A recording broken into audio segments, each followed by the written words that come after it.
His protein intake over the last 7 days was 27%, which is very close to the target of 30%. And his contribution of carbohydrates during the last 7 days was 44% on average, which compares to the target of 40%. So what we could summarize is that this client's eating behaviors over the last 7 days are satisfactory as part of a long-term sustainable healthy eating strategy. He's on a slight calorie deficit now, and if he continues to adopt those eating behaviors for the duration of time that he's working with us for, which is for at least 3 months, then we're confident, or I'm confident, that he's going to lose some body fat. We will make some tweaks to it, but we're going to do that using the 6 pillars, which basically means rather than getting into the details of tracking your calories or looking at your specific percentages of fats, protein and carbohydrate, we're simply going to talk about healthy eating behaviors. So an example of one of the pillars is to drink more calorie-free beverages. So if you do that, you're going to substitute or replace some of your calorific beverages like alcohol, energy drinks, sugary drinks, all that kind of stuff, with water, green tea and so on. Okay, it doesn't mean that we need to overhaul the diet. It doesn't mean that we need to eliminate or start tracking anything. It's going to feel very light touch, but it's just going to be a small tweak.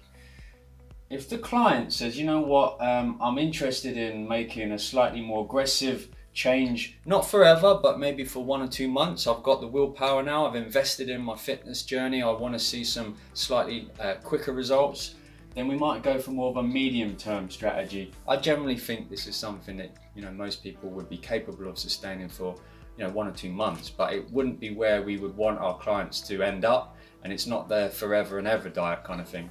So in this situation, the fats will stay at 30%, the protein will go up to 45%, and the carbs will come down to 25%. So essentially what that means for this client is that you're going to have to make one major change in your eating habits, because I'm suggesting here that you can probably only have complex carbs in one of your main meals in that day. At the moment, this client is having a significant portion of complex carbohydrates in his lunch and in his dinner, whether that is pasta or rice or sweet potato or a Subway sandwich or oats or lentils or noodles or spaghetti.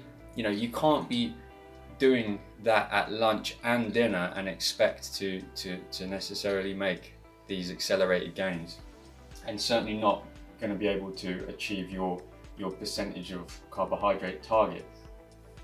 If he wants to push it even further, we'll go for the short-term strategy, something that I think is not really sustainable for more than 1 or 2 weeks. And that's where you say, you know what, you're going to eliminate complex carbohydrates from your diet. All of this is going to have to go, and you're going to have to stick to green leafy vegetables for the next 1 or 2 weeks. If he's willing to do that, then we know that is going to accelerate the results. But again, it's very, very rare that we ask clients to do this for any length of time, if at all, because we don't believe in eliminating foods that people enjoy. But we will give this information in case the client wants to do this for a short period of time. Okay, so that's the kind of conversation that we're going to have. There's no right or wrong answers. We can always adjust. We can go faster at certain points in time. We can go slower. But generally speaking, if I'm going to go fast, I would probably encourage the client to go fastest at the beginning and make the biggest changes now while he's got the most body fat and the most to gain by getting rid of some of that fat quickly. Now, to answer some of those people out here that will be kind of critical of this fascination or focus on the protein and carbohydrate ratio, when in fact, if all you're doing is just getting a calorie deficit, does it really matter? Well, I would say that, overall, I would agree that the most